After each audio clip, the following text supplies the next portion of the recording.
Olá pessoal, boa tarde, bom dia, boa noite a todos, a todas e a todos.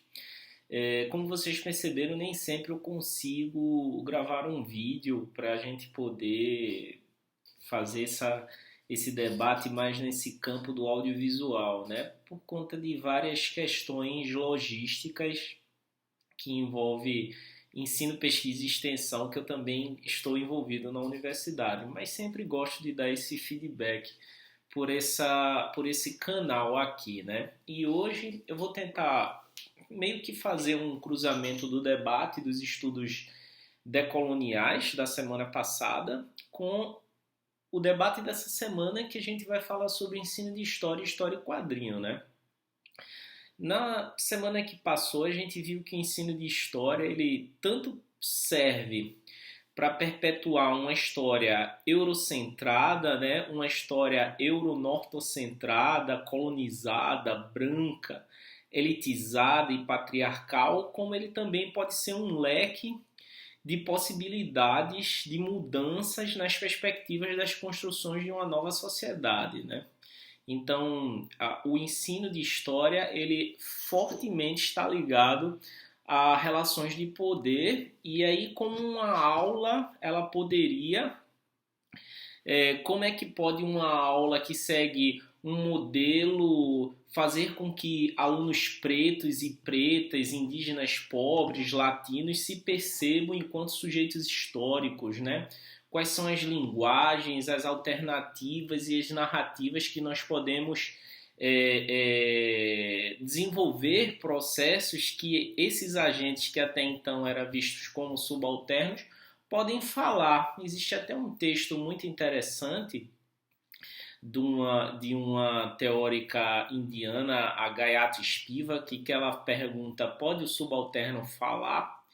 E aí, os estudos decoloniais, eles surgem já nos anos 70 dentro de um giro epistemológico de teóricos da América Latina que começam a debater os efeitos de um projeto de colonização centrados na modernidade, numa ideia de modernidade que os europeus traziam, um forte projeto raciológico racista de subalternização e, e como esses princípios da colonização eles sobrevivem através de dispositivos e mecanismos muito sofisticados no dia a dia.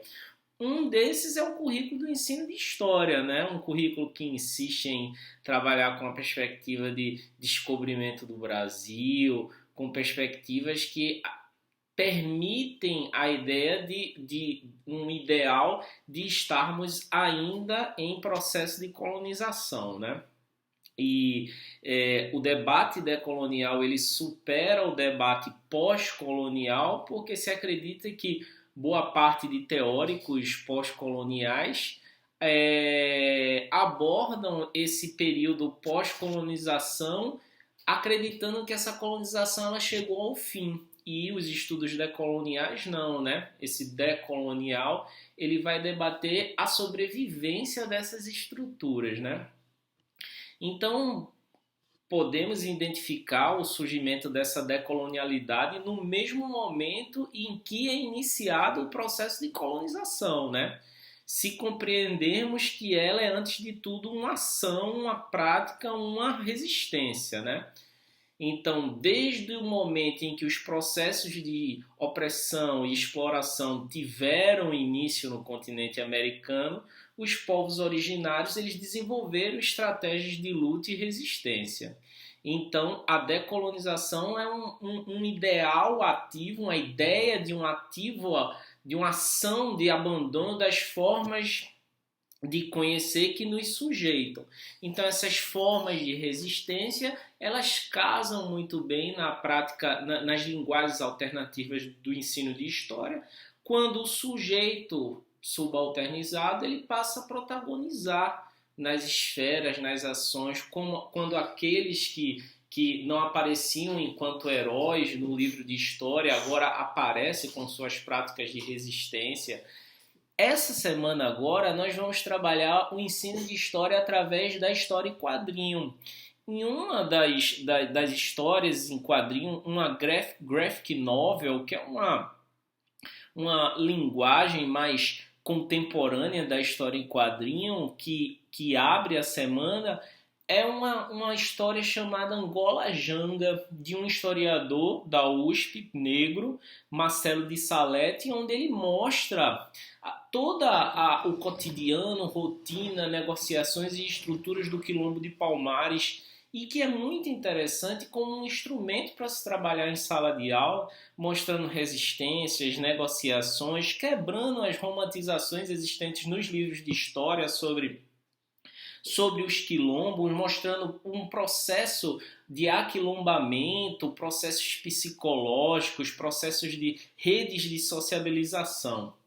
Então, os estudos decoloniais, eles adentram no ensino de história, quebrando essa narrativa linear, eurocêntrica, cristocêntrica, de que quem vence, quem escreve, quem narra a história é o homem branco, capitalista. E agora a gente começa a inverter os eixos de ações do campo de história, trazendo histórias dos povos de matrizes ameríndias, matrizes africanas, mostrando como o Oriente ele foi uma invenção, uma construção do Ocidente, trazendo a história das mulheres, das crianças, dos mais velhos, dos deficientes, entre outros, né? Demonstrando que a América é um projeto muito mais complexo do que o dos Estados Unidos e que já tínhamos pessoas aqui e que elas construíram um sistema simbólico, cosmologias muito mais complexas e sofisticadas que devem entrar no ensino de história nos dias de hoje. E aí, aproveitando, na semana a gente trabalha o ensino de história com história em quadrinhos, que não é uma linguagem tão contemporânea, se a gente parar para pensar, que desde os anos 60 se trabalha com história em quadrinho na sala de aula. Mas de que forma e com que história em quadrinho, né? Agora nós temos desdobramentos, novas linguagens na própria história em quadrinho. Nós temos as graphic novels, nós temos os mangás, nós temos outras formas de história em quadrinho que adentram e se aproximam muito mais de uma vida tecnológica, pós-moderna, dinâmica da rotina do aluno, né? Trazendo histórias fora do eixo, né? Histórias outsiders, que são super importantes. Então, ao desconstruir a nossa mente, ao decolonizar o pensamento, porque esse é o objetivo, para a gente decolonizar uma aula de história, a gente precisa decolonizar o nosso pensamento e as nossas ações e nossas práticas.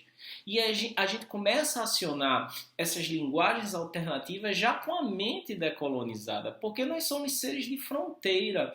Naturalmente, nós construímos as barreiras que nos isolam do outro, do diferente, mas também somos seres de pontes, que inventamos e construímos pontes para acessar o diferente, o outro, o diálogo, as novas cosmologias, tá entendendo?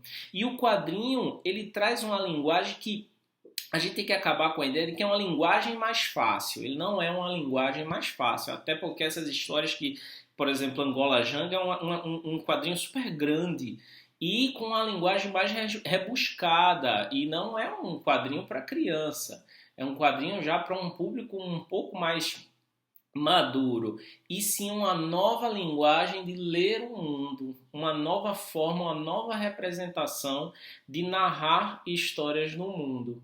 Então, trabalhar quadrinho em sala de aula é demonstrar outras formas de narrar e representar o mundo, que envolve também a leitura da imagem, a interpretação, a análise da imagem, a cultura visual, cores, formas e traços e a narrativa escrita. Então é super interessante e super potente instrumentalizar essas novas histórias em quadrinhos, sejam elas mangás, quadrinhos americanos, os gibis que a gente tinha, né? Ou essas graphic novels, entre outros, dentro dessa possibilidade de uma decolonização do campo do ensino de história. Aí a gente inverte completamente o eixo e traz realmente uma linguagem alternativa para se ensinar história, tá entendendo? Criando, deixando de utilizar a sala de aula como um espaço de fileiras hierárquicas e abrindo um ciclo como se fosse uma roda de capoeira, um ciclo onde vai girar o saber e vai desconstruir os cristais do saber. Então, a primeira VA de vocês vai envolver uma sequência didática em relação a uma história em quadrinho, mas aí já é na outra semana, tá certo? Então, estudem essa parte do campo de ensino de história, história e quadrinho, e a gente vai se falando, tá certo? Fiquem bem, se cuidem e até semana que vem.